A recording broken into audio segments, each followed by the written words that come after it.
So welcome back. Now I want to talk about the that's not all technique, a psychological technique, which is pretty simple, pretty easy to use, and that you can incorporate. And you've probably seen it in TV shows, even QVC, where they say, well, if you buy this product now, you'll get the second one for free, or you'll get free shipment, or you'll get this, or you'll get that. It's adding something else of value to help people feel like they're getting a better offer than the initial offer. Because if I buy it now, I'm going to get this, or whatever it is. And you can use this in your own practice and whatever you have to sell.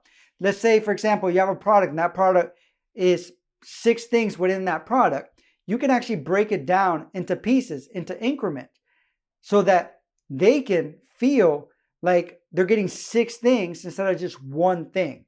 Kind of makes sense? At the same time, let's say if you're offering 50% discount.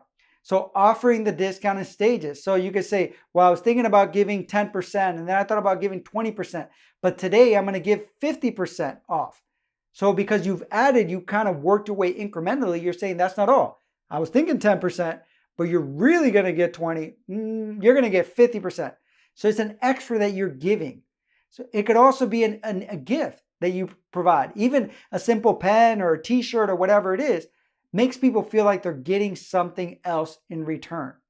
Or again, start with a high price and reducing it the way that we talked about right there. Or tell them all the things that they're going to get, that they're going to do one at a time when you're talking about, a product or service that you have.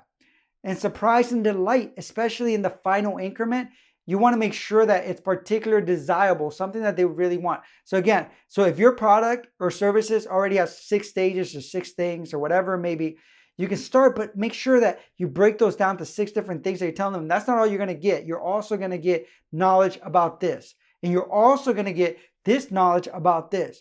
And then have the last one be something that they really desire. Because again, that's going to help them want to make that decision and see that you're providing great value. So one of the things that they did was Dr. Berger, which is one of the people that has done a lot of experiments on this, showed that 30% more compliance when people use it. That's not all. So you have a 30% higher sales just by doing this. Why? Because the norm of reciprocity. Because when you give, they want to give back to you. They feel like you're working with them, like you're trying to give them a great deal. So they want to give back to you by supporting you, being part of your product, or taking advantage of that deal that you're offering them. The other point is that they have an anchor point that they're using to judge that price. So for example, if you're offering something for $99, for $99, they thought they were getting this. But now they're seeing that they're getting this, plus this, plus this, plus this. So even if they're little things, they're seeing that they're getting more value for that initial purchase when they had an idea that they were only going to get that one thing for that price.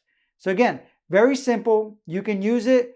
It can even be, if you buy the product, you'll get this and you'll also get a free ebook. It doesn't have to be too complicated, but as long as you're adding a bonus, it's going to help people feel like they're getting more value from what you're offering them. Thank you.